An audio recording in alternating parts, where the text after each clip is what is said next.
पिछले एपिसोड में आपने देखा कि ऐश वर्सेस लुविस की चैंपियन 4 बैटल कंटिन्यू होती है, जहां पर मोल्ट्रेस बैटल कर रहा होता है चार्जार्ड से और वो चार्जार्ड को डिफीट कर देता है। इसके बाद ऐश अपने ग्रेनिंजा को भेजता है जो कि मोल्ट्रेस को हरा देता है। इसके बाद अपने लास्ट पोकेमॉन की तरह लुविस भेजता है अपने एस पोकेमॉन सिंड्रेस को, जो कि बैटल करता है ऐश के ग्रेनिंजा से। दोनों ही पोकेमॉन्स में काफी औसम बैटल होती है, पर लास्ट में ग्रेनिंजा एरियल एस का यूज करके सिंड्रेस को जमीन पर गिरा देता है एंड वो वापस उठने की कोशिश करता है। अब आगे सिंड्रेस वापस उठने की कोशिश करता है, पर तभी वो नीचे गिर जाता है और हार जाता है। यानी कि ऐश के ग्रेनिंजा ने सिंड्रेस को डिफीट कर दिया था और अब लुविस के पास और पोकेमॉन नहीं बचे थे। उसके सारे 6 पोकेमॉन हार गए थे, मतलब ऐश ने सबसे पहले चैंपियन 4 को डिफीट कर दिया था। लुविस काफी डिसअपॉइंटेड होता है, बट वो अपने हार को एक्सेप्ट करता है और सिंड्रेस के पास जाता है। लुविस बोलता है कि मुझे पता था कि ऐश का ग्रेनिंजा काफी स्ट्रॉन्ग है, बट उसके बाद भी तुमने काफी अच्छा परफॉर्म किया एंड ऑलमोस्ट उसको डिफीट कर दिया था। मैंने ये बिल्कुल भी एक्सपेक्ट नहीं किया था, तो तुमने काफी अच्छा परफॉर्म किया है। ये बोलकर लुविस अपने सिंड्रेस को पॉकीबॉल के अंदर वापस लेता है और ऐश के पास जाता है। वो बोलता है कि ऐश, तुम सच में काफी स्ट्रॉन्ग प्लेयर हो और मैं चाहता था कि मैं तुम्हारे एक से ज्यादा पॉकीमॉन को डिफीट कर पाऊँ, जिससे आगे जाके तुमको डिफिकल्टीज आए, बट मैं ऐसा नहीं कर पाया। स्टिल आगे और भी स्ट्रॉन्ग प्लेयर्स हैं, तो देखते हैं कि तुम उनको डिफीट कर पाते हो या फिर नहीं। तुमसे बैटल करके अच्छा लगा है। ऐश बोलता है थैंक यू।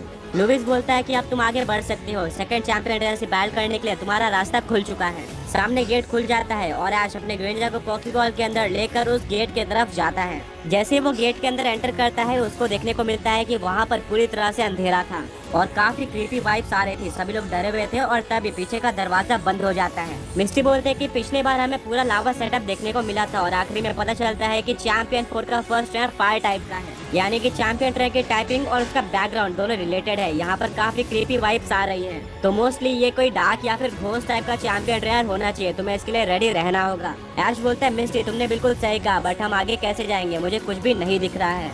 सभी लोग कंफ्यूज होते हैं, पर तभी वहाँ पर एक छोटी बच्ची आती है और वो ऐश को बोलती है कि मेरे साथ आगे चलो। ऐश पूछता है कि तुम कौन हो, बट वो बच्ची आंसर नहीं देती है और आगे चलना स्टार्ट कर देती है। ऐश और उसके फ्रेंड्स उसको फॉलो करते हैं। आगे बढ़ते हुए ऐश और उसके फ्रेंड्स को काफी अजीब सी आवाजें आ रही थी और डर लग रहा था। कुछ टाइम बाद वो लोग एक जगह पर आ जाते हैं और वो छोटी बच्ची ऐश को स्माइल देके वहाँ से गायब हो जाती है।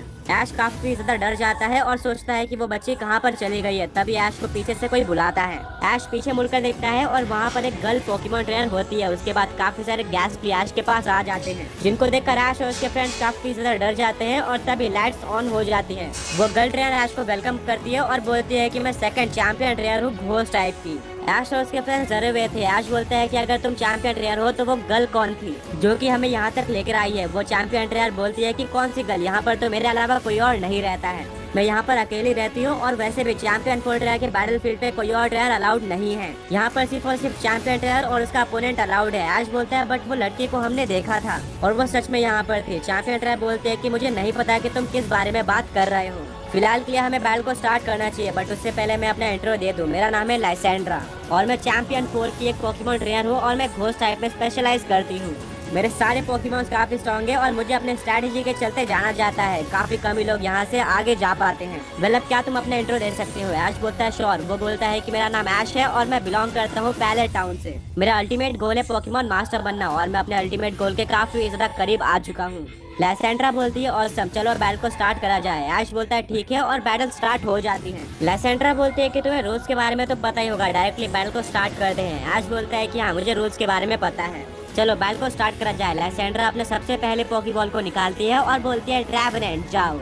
ऐश बोलता है ट्रैवेनेंट ये तो काफी रेयरली देखने को मिलता है और मैंने आज तक इससे बैटल नहीं करी है। लाइसेंड्रा बोलती है कि ऐसे और भी काफी सारे पोकेमॉन तुम्हें मेरे टीम में देखने को मिलने वाली है, यही मेरी स्ट्रैटेजी है। मैं ऐसे पोकेमॉन्स का यूज करती हूँ जो कि ज्यादातर पोकेमॉन ट्रेनर्स के साथ नहीं होते या फिर अपोनेंट ने उनसे बैटल नहीं करी होती है, जिसके चलते अपोनेंट को उन पोकेमॉन के बारे में कुछ भी नहीं पता होता और ये भी नहीं पता होता कि उनको कैसे काउंटर करा जाए। ऐश बोलता है वेल, मैं तो स्ट्रैटेजी बनाकर आया हूँ। ऐश अपने फर्स्ट पोकेमॉन की तरफ वापस से ग्रेनिंजा को भेजता है। ऐश बोलता है क्या ऐश अपने ग्रेनिंजा का क्यों यूज कर रहा है जबकि ग्रेनिंजा एक वाटर टाइप पोकेमॉन है? उसको यहाँ पर यूज करने का क्या सेंस बनता है? ब्रॉक बोलता है कि ऐश ने बिल्कुल सही पोकेमॉन को यूज किया है। उसने बैटल से पहले प्रिपेयर कर लिया था कि वो कौन से टाइपिंग के चैंपियन ट्रेनर के सामने कौन से पोकेमॉन का यूज करेगा। एंड अगर तुम्हें नहीं पता तो ग्रेनिंजा वाटर के साथ ही साथ एक डार्क टाइप पोकेमॉन भी है और डार्क टाइप सुपर इफेक्टिव होती है घोस्ट टाइप पर। तो मेरे अकॉर्डिंग ये ऐश का बिल्कुल सही फैसला है। बैटल स्टार्ट हो जाती है और ऐश का ग्रेनिंजा बॉन्ड इवॉल्व हो जाता है ऐश ग्रेनिंजा में। बट अभी उसने एक और बैटल लड़ी थी जिसको वो जीत कर आया था, जिसके चलते वो थका हुआ लग रहा था, जो कि एक नेगेटिव पॉइंट हो सकता है ऐश और उसके ग्रेंजर के लिए। ऐश अपने ग्रेंजर को डार्क पल्स के साथ बैटल स्टार्ट करने बोलता है। इसके काउंटर में लाइसेंड्रा अपने ट्रेवेनेंट को फैंटम फोर्स अटैक यूज करने बोलती है, जिससे वो अपनी जगह से गायब हो जाता है और वो डार्क पल्स को डॉज कर लेता है। इसको देखकर ऐश का ग्रेंजर शॉक रह जाता है और ट्रेवेनेंट ऐश की ग्रेंजर के पीछे आ जाता है एंड यूज कर देता है फैंटम फोर्स अटैक का, जिससे ऐश की ग्रेंजर को डैमेज पड़ता है। इसके बाद ऐश अपने ग्रेंजर को कट अटैक यूज करने बोलता है। इसके काउंटर में ट्रेवेनेंट यूज करता है वुड हैमर अटैक का। दोनों ही अटैक टकरा जाते हैं, बट यहाँ पर ट्रेवेनेंट का अटैक ज्यादा पावरफुल साबित होता है क्योंकि वो एक ग्रास रेप अटैक था और ये सुपर इफेक्टिव है ग्रेंजर पर। सेरेना बोलती है कि ये मैचअप तो सही नहीं लग रहा है। ट्रेवेनेंट के पास ग्रास रेप अटैक्स भी हैं जो कि ग्रेंजर के ऊपर सुपर इफेक्टिव है। यहाँ पर दोनों ही पोकेमॉन्स को डिसएडवांटेज है। देखते हैं कि ऐश इसको टैकल कैसे करता है। इसके बाद ऐश अपने ग्रेंजर को जायंट वाटर शूरिकेन यूज करने बोलता है। रॉक बोलता है कि क्या अभी तो बैटल स्टार्ट हुई थी, इतना जल्दी जायंट वाटर शूरिकेन? शायद से ऐश के पास कोई प्लान है। लाइसेंड्रा बोलती है कि क्या एक जायंट वाटर शूरिकेन? इससे पहले तो मैंने इसके बारे में कभी भी नहीं सुना था और ना ही देखा था। ये तो काफी अमेजिंग है, बट ये हम पर असर नहीं करने वाला है। ऐश के ग्रेंजर जायंट वाटर शूरिकेन को लॉन्च कर देता है। लाइसेंड्रा एक स्माइल देती है और वो अपने ट्रेवेनेंट को सब्स्टिट्यूट अटैक यूज करने बोलती है, जिससे ट्रेवेनेंट गायब हो जाता है और उसके बदले वहाँ पर एक डॉल आ जाती है जिसके ऊपर जायंट वाला शूरिकेन अटैक लग जाता है और ट्रेवेनेंट को कोई भी डैमेज नहीं पड़ता है। ये देखकर ऐश और उसके फ्रेंड्स पूरी तरह से शॉक रह जाते हैं क्योंकि लाइसेंड्रा ने ऐश के ग्रेंजर के सबसे स्ट्रॉन्ग अटैक को काउंटर कर लिया था। ऐश के पास कोई और ऑप्शन नहीं था। लाइसेंड्रा बोलती है कि मुझे अपने स्ट्रेटेजी के लिए ही जाना जाता है, मैं ऐसे अटैक के लिए हमेशा रेडी रहती हूँ। इसके बाद ऐश अपने ग्रेंजर को नेट स्लैश अटैक यूज करने बोलता है। इसके काउंटर में लाइसेंड्रा अपने ट्रेवेनेंट को वुड हैमर अटैक यूज करने बोलती है। दोनों ही अटैक अपोनेंट के ऊपर सुपर इफेक्टिव थे और दोनों अटैक टकरा जाते हैं। यहाँ पर ऐश के ग्रेंजर का नेट स्लैश थोड़ा सा ज्यादा स्ट्रॉन्ग था, जिसके चलते ट्रेवेनेंट को डैमेज पड़ता है और अब ऐश अपने ग्रेंजर को डबल टीम अटैक यूज करने बोलता है, जिससे ग्रेंजर अपने काफी सारे क्लोन्स बना लेता है। और इसके बाद ऐश बोलता है ग्रेंजर वाटर पल्स अटैक का यूज करो। ग्रेंजर और उसके सारे क्लोन्स वाटर पल्स का यूज कर देते हैं। लाइसेंड्रा बोलती है कि ये मूव तुम्हारे लिए गलत साबित हो सकता है, कभी भी एक घोस्ट टाइप पोकेमॉन के ऊपर यह अटैक काम नहीं आता है। ट्रेवेनेंट को नहीं पता था कि ओरिजिनल अटैक कौन सा है, पर लास्ट में लाइसेंड्रा बोलती है कि ट्रेवेनेंट अपने घोस्ट टाइप पावर्स का यूज करके गायब हो जाओ। ट्रेवेनेंट बिल्कुल ऐसा ही करता है, जिसके चलते ग्रेंजर उसको नहीं देख पाता और इस स्ट्रेटेजी के चलते ट्रेवेनेंट काफी सारे वाटर पल्स को डॉज कर लेता है।